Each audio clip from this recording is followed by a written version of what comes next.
মসজিদে যতক্ষণ বৈশা থাকে এক ফেরেশতা ডাইনে বৈশা চোখের পানি জড়াইতে থাকে, আল্লাহুম্মা গফিরলা, আল্লাহ আরে মাফ করে দেন না। আল্লাহ বলে তোরা তো আইলো গেল কি, আপনার ঘরেই তো বয়ে রয়েছে, আমাকে জিজ্ঞাসা করেন কেন, তোর দিলে এত ব্যথা কেন?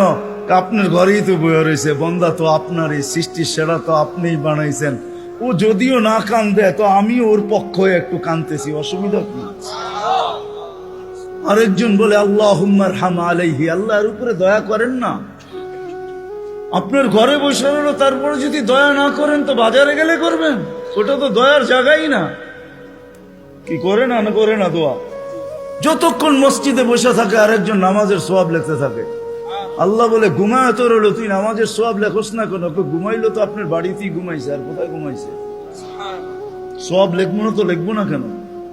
এটাও ফেরেশতা চালায়। আপনি ভাবেন শ্বাস প্রশ্বাস এমনি নেন? কন্ট্রোল রুম আছে, কন্ট্রোল রুম। হ্যাঁ, হাবায়েক ফি আখবারিল মালায়েক কিতাবে আছে, জালালউদ্দিন সুয়ুতী রহমাতুল্লাহ আলাইহি লেখা। যখন শ্বাস নেই তো ফেরেশতা বলে আল্লাহ আমসিকা ওয়াতরুক, বন্ধ করে দিব না খোলা রাখবো?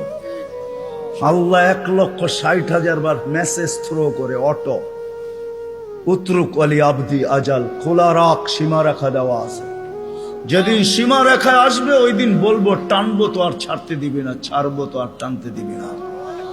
বিনা দ্বিধায় 1,60,000 বার শ্বাস প্রশ্বাস নিতেছি। আসেন একটু ভাবি।